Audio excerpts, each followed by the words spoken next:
ನಮಸ್ತೆ ಸ್ನೇಹಿತರೆ. ಹಿಂದೂ ಪೌರಾಣಿಕ ನಂಬಿಕೆಗಳ ಪ್ರಕಾರ ಜಗತ್ತಿನಲ್ಲಿ ಧರ್ಮವು ಪತನದತ್ತ ಮುಖ ಮಾಡಿತ್ತು ಹಾಗೂ ಅಧರ್ಮವು ಹೆಚ್ಚಳವಾಗಲು ಪ್ರಾರಂಭವಾಯಿತು. ಇದರಿಂದ ಧರ್ಮವನ್ನು ರಕ್ಷಿಸಲು ಆದಿಶಕ್ತಿಯ ಸತ, ರಜ ಮತ್ತು ತಮ ಈ ಮೂರು ರೂಪ ಮಹಾಸರಸ್ವತಿ, ಮಹಾಲಕ್ಷ್ಮಿ ಮತ್ತು ಮಹಾದುರ್ಗರ ಸಾಮೂಹಿಕ ಬಲದಿಂದ ಧರ್ಮವನ್ನು ರಕ್ಷಿಸಲು ಒಂದು ಹುಡುಗಿಯನ್ನು ಸೃಷ್ಟಿಸುತ್ತಾರೆ.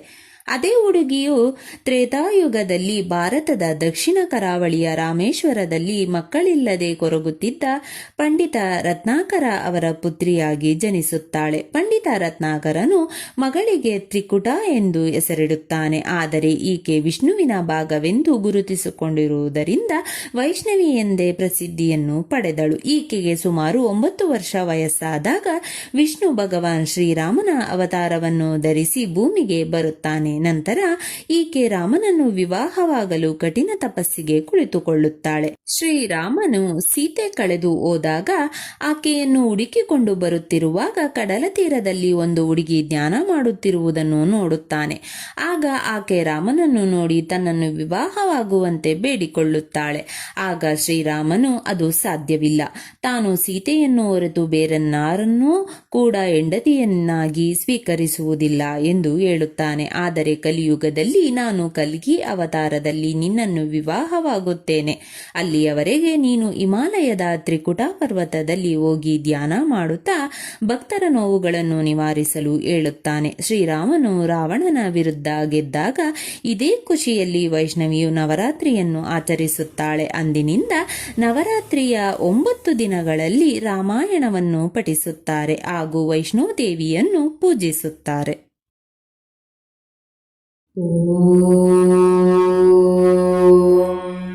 ನಮೋ ವೈಷ್ಣೋದೇವಿ ನಮಃ.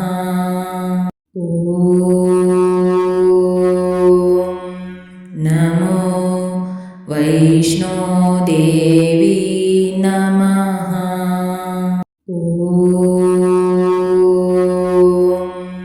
ನಮೋ ವೈಷ್ಣೋದೇವಿ ನಮಃ.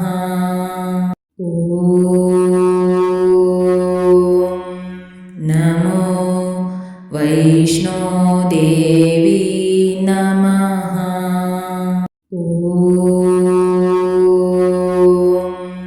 ನಮೋ ವೈಷ್ಣೋದೇವಿ ನಮಃ. ನಮೋ ವೈಷ್ಣೋದೇವಿ ನಮಃ.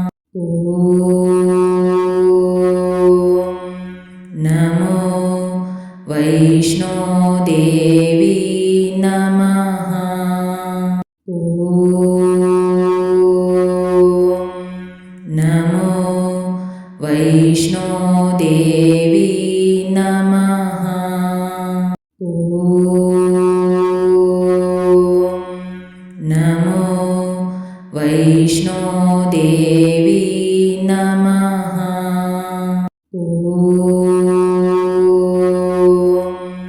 ನಮೋ ವೈಷ್ಣೋದೇವಿ ನಮಃ.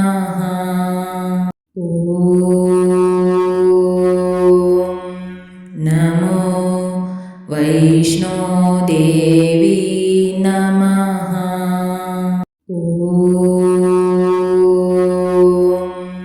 ನಮೋ ವೈಷ್ಣೋದೇವಿ ನಮಃ.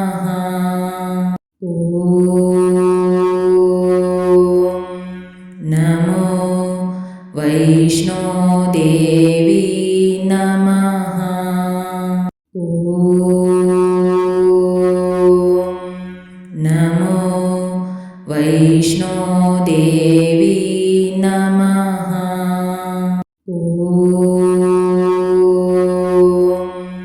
ನಮೋ ವೈಷ್ಣೋದೇವಿ ನಮಃ.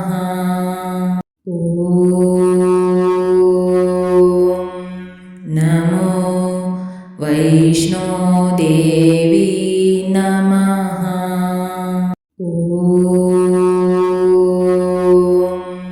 ನಮೋ ವೈಷ್ಣೋದೇವಿ ನಮಃ.